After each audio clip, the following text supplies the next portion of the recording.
Selamat pagi, Assalamualaikum warahmatullahi wabarakatuh.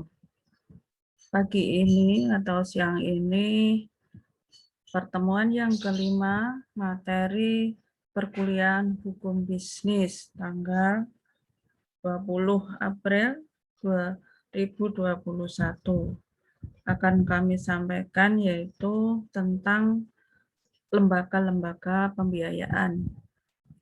Banyak sekali uraiannya tentang lembaga keuangan bukan bank. Itu akan saya jelaskan, kira-kira berapa lembar ini banyak, 50-an. Ya, apa yang dimaksud dan apa pengertian lembaga bank atau lembaga bukan bank. Karakteristik lembaga pembiayaan. Tidak boleh menarik dana secara langsung dari masyarakat. Giro atau tabungan, deposito, promes. Itu karakteristiknya, beda dengan bank. Terus penerbitan promes hanya dibolehkan sebagai jaminan atas pinjaman yang diperoleh dari bank. Selanjutnya memberi pembiayaan baik untuk kebutuhan modal kerja maupun investasi dunia usaha. Tidak diperbolehkan memberi kredit secara langsung. Itu lembaga-lembaga pembiayaan bank.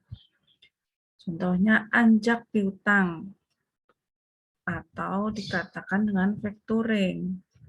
Pengertian badan usaha yang melakukan kegiatan pembiayaan dalam bentuk pembelian dan pengalian serta pengurusan piutang atau tagihan jangka pendek suatu perusahaan dari transaksi perdagangan dalam dan luar negeri. Memberikan pembiayaan. Ini dasar hukumnya yaitu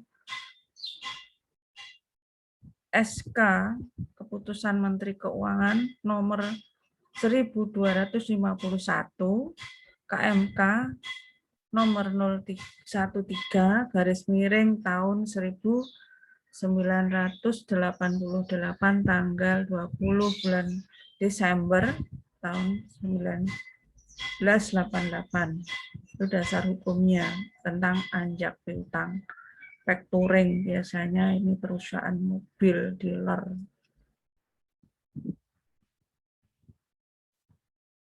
Selanjutnya, tadi belum saya jelaskan tentang ini ya, ketinggalan. Pihak yang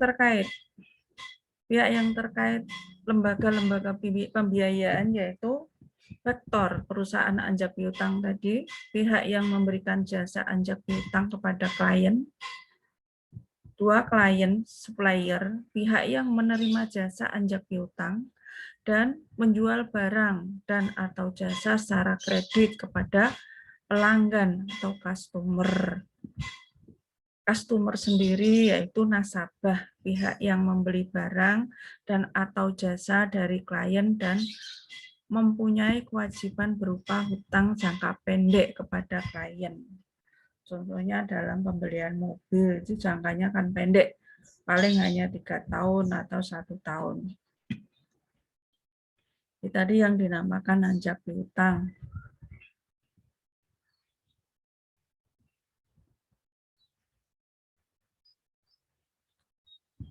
Kewajiban pihak faktor memberikan jasa berupa pembiayaan finansial, financing service berupa pembayaran di muka, advance payment, prepaid payment financing antara 60-80% dari nilai faktur atau pada saat piutang jatuh tempo. Maturity faktor contohnya membayar DP pembelian mobil itu. Yang non pembiayaan atau non financing service antara lain berupa pengawasan dan penagihan piutang serta penatausahaan penjualan kredit atau piutang.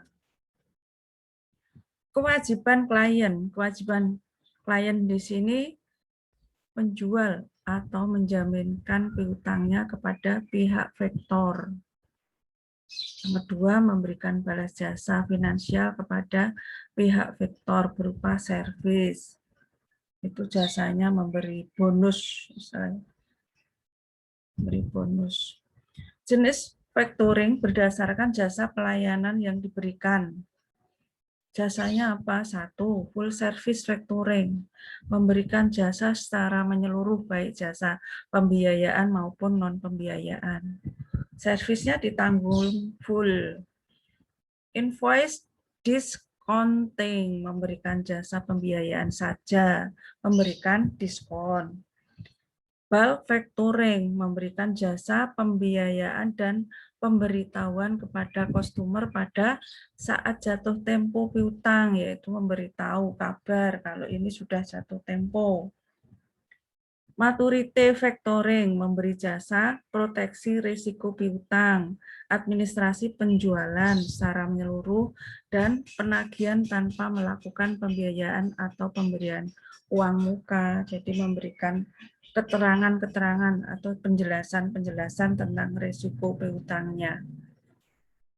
Yang dimaksud dengan jasa pelayanan, ini merupakan pelayanan. Intinya merupakan pelayanan saja. Mekanisme factoring domestik, yaitu dalam negeri. Disclosed factoring, itu ya. Ini gambarnya dari supplier, klien ke perusahaan anjak piutang, customer, pelanggan atau nasabah. Ini penjualannya kepada nasabah, terus memberikan penjelasan kepada nasabah. Yang terakhir apa? Yaitu pelunasan pembayaran kepada perusahaan, ya, dari perusahaan menagih kepada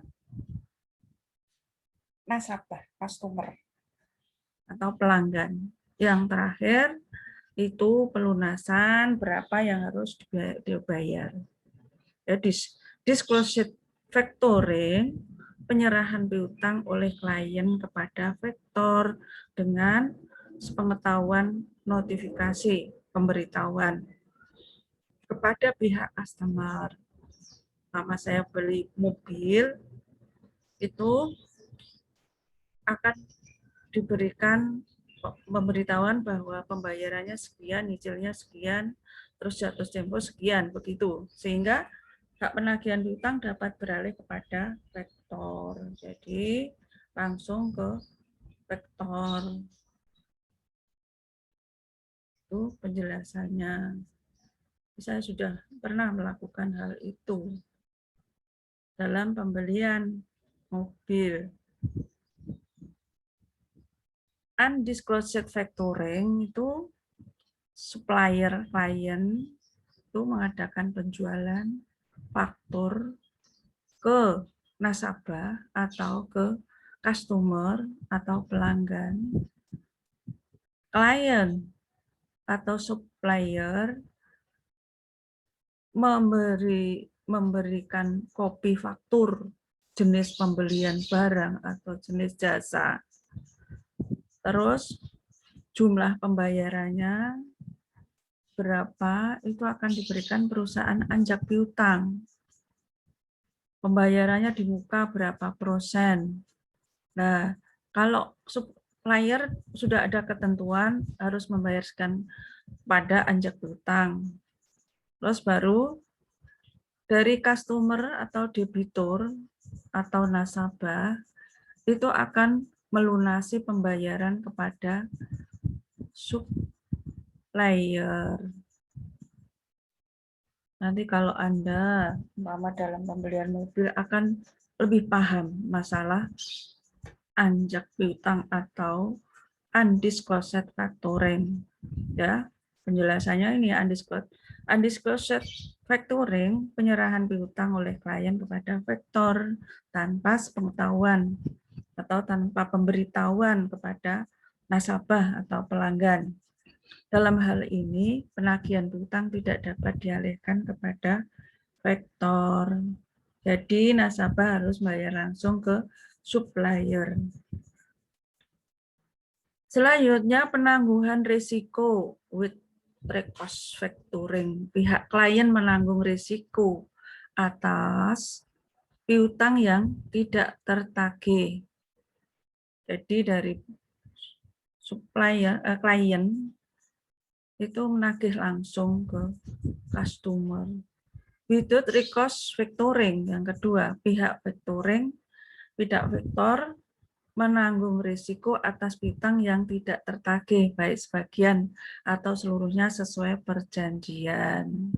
Ini nagih langsung seluruhnya piutang-piutang kepada nasabah.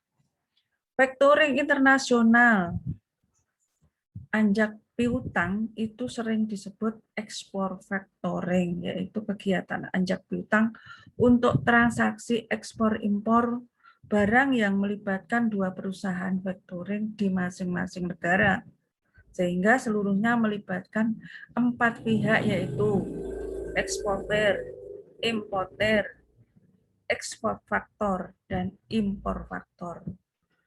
Dari luar negeri impor faktor, dari dalam negeri ekspor faktor. Dari pengusaha eksporter dalam negeri, kalau dari luar negeri, pengusaha luar negeri yaitu importer.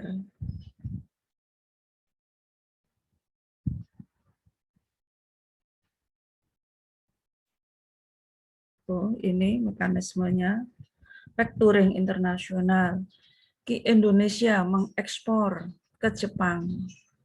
Jadi mengirim barang, entah itu mobil, entah itu barang batu bara itu ke Jepang. Jepang importer. Terus Indonesia bekerja dengan vektornya ekspor. Jadi vektor ekspor. Ya. Lah, untuk faktur dan dokumen pengapalan itu ada biaya 30%, refund 20%. Faktur dan dokumen itu diberikan ke impor faktor, dari impor faktor diberikan ke ekspor faktor pembayaran 100%, jadi pelunasan. Kamu bisa membaca lewat panah ini ya. Panah ini kerjasamanya bagaimana Indonesia dengan Jepang, antara ekspor faktor dan impor faktor, eksportir dan importir. Tadi sudah dijelaskan di atas. Sekarang menginjak modal ventura. Atau apa itu yang namanya modal ventura? Venture capital. Pengertian modal venture adalah badan usaha yang melakukan usaha pembiayaan dalam bentuk penyertaan modal ke dalam suatu perusahaan yang menerima bantuan pembiayaan untuk jangka waktu tertentu menurut keputusan Presiden nomor 61 tahun 1988. Kalau dulu Kepres ya, kalau sekarang PP. Sekarang peraturan Presiden. Jadi dulu keputusan Presiden. Konsep modal ventura antara lain konsepnya yaitu 1. Tingginya expected return yang diharapkan oleh pemodal karena besarnya risiko dalam bisnis modal ventura. Expected itu besar dan tinggi. Modal ventura lebih cenderung membiayai usaha yang menjanjikan keuntungan yang lebih besar. Misalnya usaha-usaha baru di bidang pengembangan teknologi, tentang elektronik, tentang teknologi yang besar-besar ya. Mungkin mobil-mobil mewah seperti itu. Kalau yang kecil-kecil, ventura tidak mau. Konsep modal ventura. Keuntungannya tidak seimbang, tidak sebanding. Modal ventura bersedia membiayai gagasan atau inovasi yang akan dapat dikembangkan menjadi suatu realita, usaha yang memberikan keuntungan berlipat. pembiayaan dalam bentuk penyertaan modal saham, equity financing, dengan jangka waktu tertentu. Dalam perkembangannya, penyertaan tersebut di atas dapat dimodifikasi menjadi semi-equity financing. Contohnya ya mobil, yang jelas itu yang bisa dilihat ya, modal Ventura itu. Mekanismenya bagaimana mekanisme modal Ventura? Mekanismenya pada prinsipnya merupakan suatu proses yang menggambarkan arus investasi dengan pola. Masuknya pemodal dengan membentuk suatu pool of funds. Yang kedua, proses pembiayaan pada perusahaan pasangan usaha, disingkat PPU, perusahaan pasangan usaha. Proses penarikan kembali penyertaan tersebut dinamakan divestasi. Penarikan modalnya itu dinamakan divestasi. Kalau in itu memasukkan investasi, memasukkan modal. Divestasi menarik modal. Ya, jelas. Pihak yang terlibat langsung pemilik modal yang mengharapkan keuntungan tinggi. Tentu saja menjadi pemilik modal yang diharapkan ya harus dapat untung banyak. Modal dari para investor dihimpun dalam suatu lembaga khusus yang disebut Ventura Capital Fund. Itu pemilik modal, itu investor-investor yang kaya raya, yang punya uang banyak, lah itu pemilik modal. Profesional yang mempunyai keahlian dalam mengelola investasi dan mencari jenis investasi yang potensial. Profesional ini berupa lembaga yang disebut manajemen Venture Capital Fund Company. Jadi dalam perusahaan dia betul-betul ahlinya manajemen, ahlinya menata tata kelola tentang modal Ventura. Nah, enggak profesional ya rugi. Jadi cari orang yang profesional dalam pengelolaan investasi. Yang ketiga, perusahaan yang membutuhkan modal untuk pengembangan usahanya disebut investee company atau perusahaan pasangan usaha. Itu mana aja yang perusahaan membutuhkan modal. Itu yang dimaksud pihak yang terlibat dalam modal Ventura. Bentuknya apa dan mekanismenya bagaimana? Bentuk mekanisme pemilik modal Ventura yaitu single tier approach, membentuk PMF, pemilik modal Ventura yang langsung dikelola oleh manajemen pemilik modal Ventura itu sendiri atau disebut PMF konvensional umum. Yang kedua, mekanisme ini menempatkan pemilik modal Ventura dalam dua fungsi, yaitu sebagai pemberi bantuan pembiayaan Fund Company dan juga sebagai pemberi bantuan manajemen company kepada PPU tadi, usaha tadi ya, yang profesional, single tier approach. Itu mekanismenya.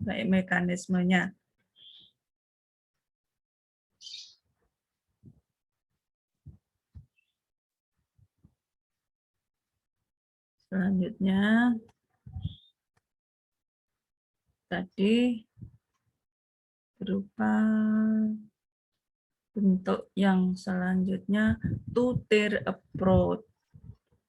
Ya katakan itu dua. Approach itu pendekatan. Jadi bentuk dua pendekatan. Membentuk modal Ventura, kemudian pengelolaannya diserahkan kepada perusahaan manajemen investasi. yang memang memiliki keahlian di bidang modal ventura. Jadi bisa juga diserahkan oleh investor. Yang kedua, pendekatan ini memungkinkan sebuah PPU menerima bantuan pembiayaan dan bantuan manajemen dari dua PMF yang berbeda. Di Indonesia, mekanisme dengan konsep pemisahan antar Venture Capital Fund dengan manajemen Venture Capital Company tidak diatur dalam perundangan. Ini adalah bebas pemilik modal venture karena tidak diatur dalam perundang-undangan. Jadi untuk tata kelola diserahkan pada PMF sendiri untuk mengatur manajemennya. Karakteristik PMF mempunyai karakteristik pembiayaan PMF merupakan equity, quasi equity financial, di mana pembiayaan yang diberikan dalam bentuk penyertaan modal. Jadi penyertaan modal dalam investasi, investor gabungan. Instrumen pembiayaan dapat menggunakan obligasi konversi, convertible bond, bentuknya pembiayaan. Ini disebut semi equity financing. Merupakan investasi dengan perspektif jangka panjang dengan mengharapkan capital gain. Merupakan pula pembiayaan yang bersifat risk capital karena tidak di-cover oleh jaminan sebagaimana kredit perbankan. Pembiayaan PMF bersifat aktif investment. Jadi invest yang aktif antara lain karena disertai keterlibatan dalam manajemen. Lanjutannya yaitu penyertaan PMF bersifat sementara, yaitu maksimal 10 tahun dan harus menarik diri dengan menjual sahamnya divestasi pada PPU. Jadi hanya 10 tahun. Selebihnya ada perhitungan. Karena namanya investasi itu kalau tidak hati-hati kan saham itu tidak stabil harganya. Jadi tidak terlalu panjang waktu. Dibatasi maksimal 10 tahun. Selanjutnya keuntungan berupa capital gain atau apresiasi nilai saham dan dividen. Terus rate of return yang tinggi karena bidang usaha yang dibiayai menjanjikan keuntungan yang tinggi. Kalau dalam kondisi sekarang bagaimana? Itu tanda tanya karena semua saham harganya turun. Tujuan modal ventura selain berorientasi pada keuntungan dengan risiko yang tinggi. Pembiayaan modal ventura bertujuan satu, memungkinkan dan mempermudah pendirian suatu perusahaan baru. Orientasinya seperti itu. Jadi modal ventura itu orientasinya untuk mendirikan perusahaan baru. Yang kedua, membantu perusahaan yang mengalami kesulitan dana dalam pengembangan usahanya. Yang ketiga, membiayai pengembangan produk maupun yang mulai mengalami kemunduran. Jadi pemasok, memberi modal. Membiayai produk teknologi baru yang siap dipasarkan. Umpama, contohnya apa? Produk baru mungkin membuat mobil dengan tenaga sinar, tenaga listrik, tidak memakai BBM. Yang kelima, memperlancar mekanisme investasi dalam dan luar negeri. Untuk memperlancar, untuk ekspor impor, membuat investasi dalam dan luar negeri. Mengembangkan proyek riset and development untuk keilmuan. Mengembangkan teknologi baru dan alih teknologi untuk mengembangkan kemajuan teknologi, mengalihkan kepemilikan suatu perusahaan. Cara penghimpunan dana bagaimana? Satu, leverage venture capital. Sebagian besar penghimpunan dana dalam bentuk pinjaman dari berbagai macam pihak. Sedang modal sendiri relatif jauh lebih rendah. Dana ini kemudian digunakan oleh PPU, investee company, untuk kegiatan usahanya. Jadi bisa dibuat persentase cara menghimpun dana. Itu tidak full, tidak 100% untuk investasi itu. Ya. Ikuti venture capital companies. Sebagian besar dana diperoleh dari modal sendiri dalam berbagai bentuk. Sedang porsi modal pinjaman relatif kecil. Ini yang besar modal sendiri yang namanya equity venture capital company. Jadi sebagai kapital perusahaannya itu lebih besar dari modal dibandingkan pinjaman. Sumber dana ini kemudian digunakan dalam bentuk penyertaan pada suatu perusahaan, investee company. Jenis kepemilikan PMF, Private Venture Capital Company, yaitu PMF yang belum go public, PF, Public Venture Company, Capital Company, yaitu PMF yang telah go public. Apa saja yang sudah go public? Banyak. Bank Venture Capital Company, yaitu PMF yang didirikan oleh bank untuk tujuan misi khusus, misalnya dalam rangka pengembangan usaha kecil. Konglomerat Venture Capital Company, yaitu PMF yang dimiliki oleh sejumlah perusahaan besar. Cara pembiayaan PMF. Cara pembiayaan PMF itu penyertaan modal langsung. PMF, milik modal venture, mengambil bagian sejumlah saham PPU, equity financing, dengan cara bersama mendirikan perusahaan baru atau diambil dari portofolio saham. Ya, B, semi equity financing, membeli obligasi konversi, convertible bond, membeli sebagian yang diterbitkan oleh PPU. Pembiayaan bagi hasil, modifikasi pembiayaan untuk usaha yang belum berbadan hukum. Yang ini lanjut ya, belum berbadan hukum, terutama bagi usaha kecil.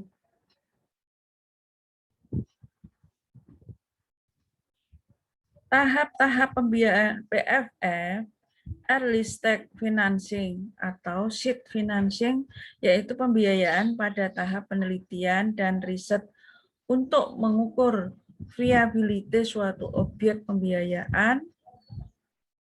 Yang kedua, startup financing, yaitu pembiayaan pada tahap pengembangan produk dan persiapan pemasaran. Yang ketiga, fish round financing, yaitu pembiayaan pada tahap peluncuran komersial prototip produk, launching, pembukaan ini. Ya. Yang ketiga, tahap pembiayaan. Jadi pembiayaan ini tidak langsung gelondong, itu tidak, harus ada tahap-tahapnya. Yang kedua, tadi early stage financing. Yang kedua, expansion stage. Second round financing, yaitu pembiayaan untuk peningkatan kemampuan penjualan atau pemasaran. Yang kedua, third round financing, yaitu pembiayaan untuk pengembangan produk baru dan memperluas jaringan bisnis. Mengembangkan ini. Yang ketiga, bridge financing, mezzanine, yaitu pembiayaan dalam rangka memperbaiki kondisi keuangan guna persiapan go public. Yang keempat, acquisition management buyout financing, yaitu pembiayaan dalam rangka mengakuisisi perusahaan lain serta pembelian saham perusahaan.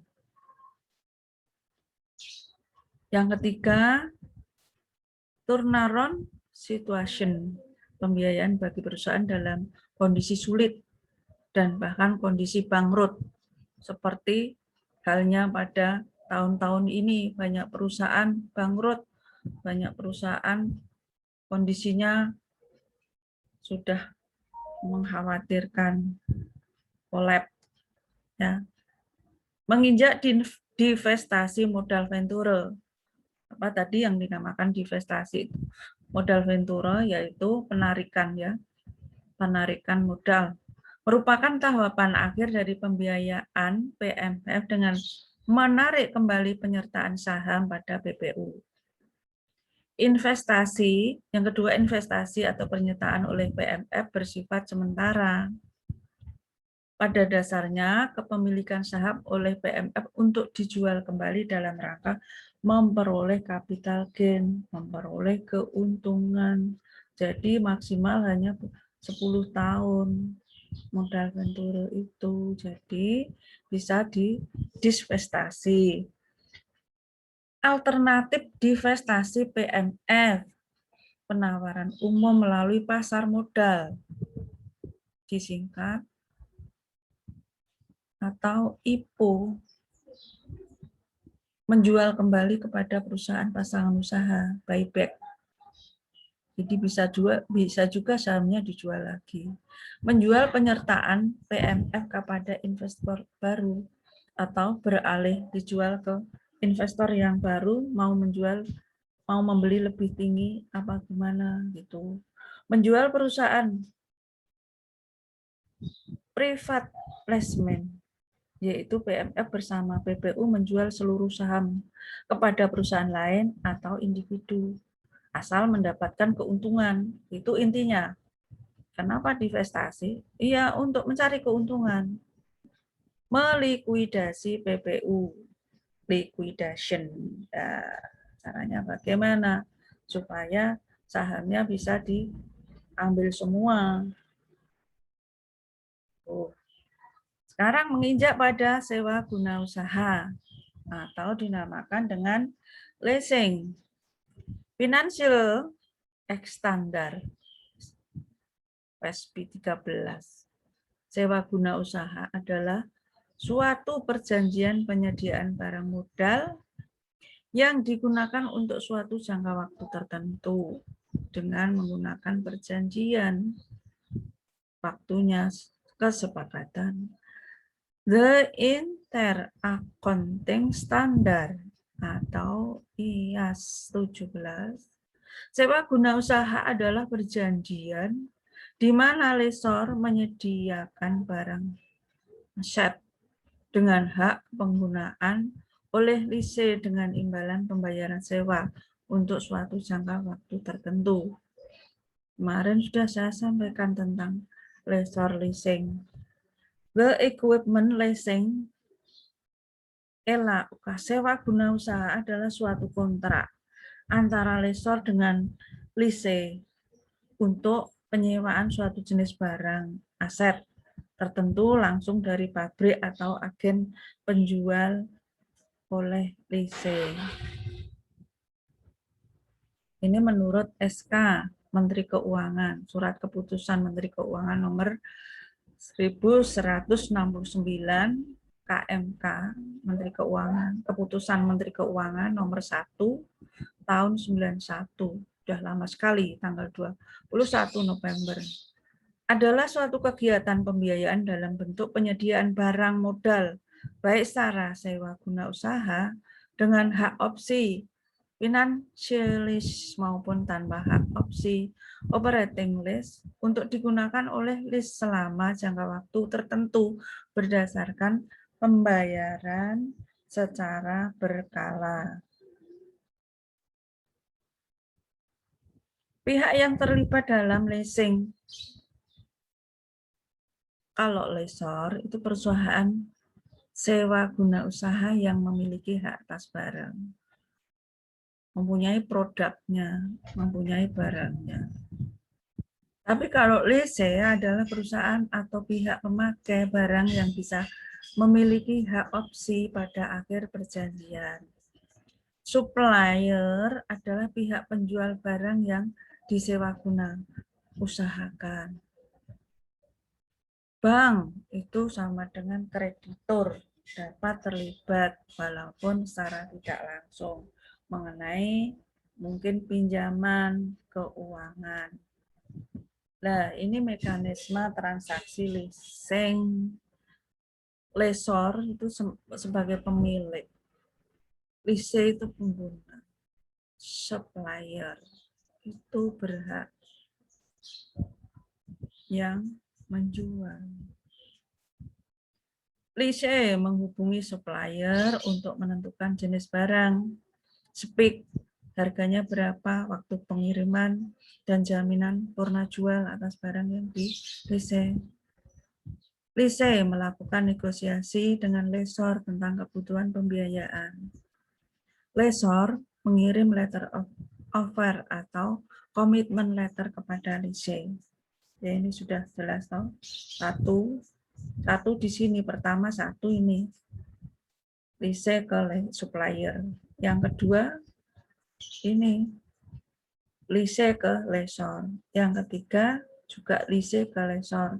Ini ada perjanjian tertentu. Yang keempat lease ke lessor. Yang kelima lessor ke supplier. Yang keenam lease ke supplier. Yang ketujuh lessor ke supplier ke lessor. Yang kedelapan lessor ke supplier. Yang kesembilan dari lease ke lessor. Ini ya. Ini penjelasannya. Yang keempat tadi penandatangan kontrak leasing. Yang kelima pengiriman order beli kepada supplier. Keenam pengiriman barang dan pengecekan barang oleh lease pesanan sesuai pesanan. Lease sesuai pesanan. 7 penyerahan dokumen oleh supplier. 8 pembayaran oleh lessor kepada supplier. 9 pembayaran sewa atau lease payment secara berkala. Ini penjelasan dari mekanisme transaksi leasing. Jenis perusahaan leasing, independent leasing company. Leasing jenis ini berdiri sendiri dari pihak manapun. Contoh bank. Bank dalam hal ini dapat memberikan pembiayaan kepada leasing, kepada lessor maupun kepada supplier atau vendor program. Jadi vendor, namanya vendor, memberi pembiayaan pada lease, lessor, supplier. Yang kedua, captive lessor, yaitu apabila supplier mendirikan perusahaan leasing dengan tujuan meningkatkan penjualan. Jenis ini sering disebut two-party lessor, di mana pihak pertama adalah perusahaan induk dan anak perusahaan leasing, sedang pihak kedua adalah lease. Yang ketiga, lease broker, packager. Berfungsi mempertemukan calon lease dengan pihak lessor serta memberi jasa lainnya yang dibutuhkan dalam suatu transaksi leasing. Jadi broker untuk mempertemukan. Ya. Teknik pembiayaan leasing, finansi leasing. Lessor yang membiayai dan sebagai pemilik barang modal. Lease membayar sewa lease payment secara berkala. Sewa terdiri atas biaya perolehan barang dan biaya lainnya serta spread yang diinginkan full payout lease. Lessor tidak dapat membatal kontrak secara sepihak sebelum kontrak berakhir. Cancelable. Jadinya harus sesuai dengan perjanjian kontrak. Lise memiliki hak opsi untuk membeli barang sesuai dengan nilai sisa residual value. Nilai. Jadi berapa nilainya, memiliki hak opsinya berapa. Teknik pembiayaan leasing. Bentuk transaksi financial leasing. Direct financial leasing terlibat dalam proses pembelian barang modal dari supplier yang dibiayai lessor dan langsung disewa gunakan kepada lise. Sell and lease back. Lise menjual barang modalnya kepada lessor untuk kemudian dilakukan kontrak sewa guna usaha atas barang tersebut. Tujuannya untuk membantu lise yang mengalami kesulitan modal kerja. Sindikat lise. Transaksi pembiayaan dilakukan oleh lebih dari satu lessor atas dasar pertimbangan risiko, antara lain karena objek leasing membutuhkan dana dalam jumlah besar. Leverage lease, bank atau kreditur jangka panjang menyediakan dana terbesar antara 60-80%, bisa juga 100% yang disebut leverage debitor. Dalam debit merupakan without risk score kepada pihak lessor. Dalam hal ini apabila lease default, lessor tidak ikut bertanggung jawab kepada bank. Yang bertanggung jawab lessor. Vendor program, ya tadi sudah saya sampaikan vendor program itu siapa saja. Penjualan dilakukan oleh vendor dealer kepada konsumen dengan fasilitas leasing. Lessor akan membayar barang kepada vendor dealer. Selanjutnya lease akan membayar angsuran langsung kepada lessor atau melalui dealer. Cross border lease yaitu negara di mana lessor berada dengan negara lease. Ini cross antara dalam negeri dan luar negeri. Untuk mengatasi berbagai masalah hukum dan perpajakan dilakukan oleh afiliasi atau subsidiari perusahaan leasing tersebut. Masalah tentang hukum, bagaimana pengaturan pajaknya, bagaimana perjanjiannya, itu namanya cross border lease. Cross border lease. B. Operating lease. Lessor sebagai pemilik barang penanggung risiko ekonomis dan pemeliharaan barang. Jadi kalau lessor itu bisa mengeluarkan biaya untuk barang-barang yang ditanggungnya. Kalau ada kerusakan, kalau ada bencana, kalau ada ya itu yang menanggung lessor. Lessor menanggung biaya pelaksanaan sewa, asuransi, pajak maupun biaya pemeliharaan. Lease membayar sejumlah sewa yang tidak mencakup biaya perolehan barang dan biaya lainnya serta split atau non-full payout lease. Lease membayar sejumlah sewa yang tidak mencakup biaya perolehan barang dan biaya lainnya, serta split non-full payout lease. Lessor hanya mengharapkan keuntungan dari penjualan barang yang disewakan dan hasil sewa lainnya. Lease pada akhir kontrak pengembalian barang tidak memiliki hak opsi untuk membeli barang, jadi harus dikembalikan. Lessor dapat membatalkan kontrak secara sepihak.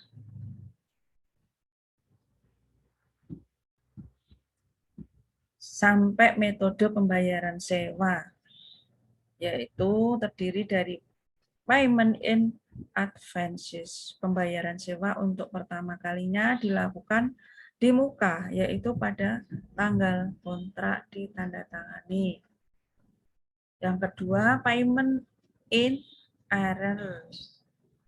Pembayaran sewa untuk pertama kalinya dilakukan di belakang, yaitu pada akhir periode angsuran, akhir bulan atau triwulan atau tahun, sesuai perjanjian.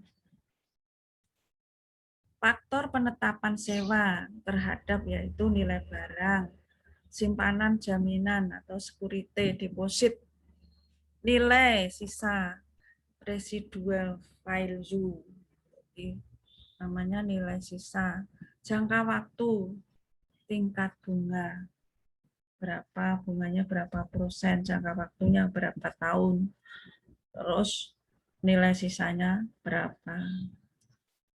Kelebihan leasing sebagai sumber dana yaitu 1.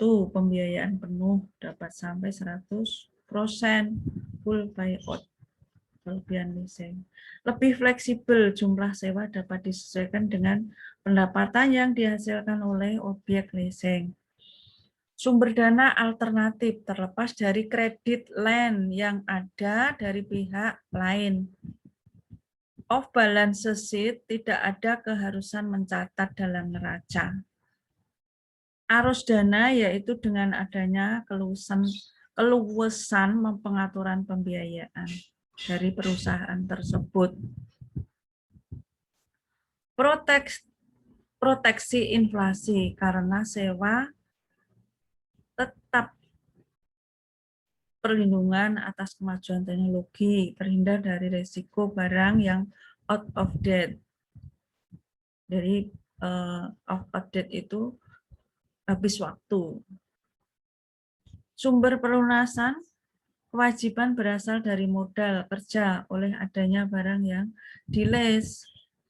Jadi pelunasan ini berasal dari modal kerja, dari barang yang di-leasing. Kapitalisasi biaya, adanya biaya tambahan lain dapat dikapitalisasi. Lanjutannya yaitu risiko keuangan dapat diatasi dengan operating lease yang berjangka waktu relatif singkat. Kemudahan penyusunan anggaran antara lain karena jumlah sewa yang tetap dan pembayaran secara berkala. Pembiayaan proyek skala besar dapat diatasi melalui leasing. Meningkatkan debt capacity, perolehan objek leasing tidak otomatis menaikkan debt to equity ratio. Ini mengenai materi lembaga pembiayaan, dan dari bab 5 atau pertemuan yang kelima sudah saya sampaikan total 1 bab. Kalau di dalam buku itu terdiri dari berapa halaman ini? Dari itu sudah saya ringkas, sudah intinya saya rangkum. 1, 2, 3, 4, 5, 6, 7, 8, 9, 10, 11, 12 halaman. Bolak-balik. Jadi 24 halaman sudah saya ringkas menjadi sekitar 40 atau 50 halaman. Jadi lembaga-lembaga pembiayaan materi hukum bisnis sampai di sini. Insya Allah nanti habis Lebaran bisa tatap muka dan bisa bertanya, diskusi. Itu menjadi hak kalian dan menjadi kewajiban untuk bertanya karena Menteri Pendidikan sudah memberi namanya Kampus Merdeka, itu memberikan hak kepada mahasiswa untuk kreatif, inovatif, ya. Ini ada sisipan. Semua kehidupan itu butuh perjuangan. Hidup itu membutuhkan perjuangan. Karena nggak ada satu hal pun yang bisa sukses tanpa sebuah perjuangan. Kalau kalian baru usia las-las atau kur-kur itu baru mau melangkah dalam menempuh perjuangan. Nih, kami sampaikan materi kuliah hari ini saya cukupkan. Semoga menjadi manfaat ke depan kalian. Wassalamualaikum warahmatullahi wabarakatuh.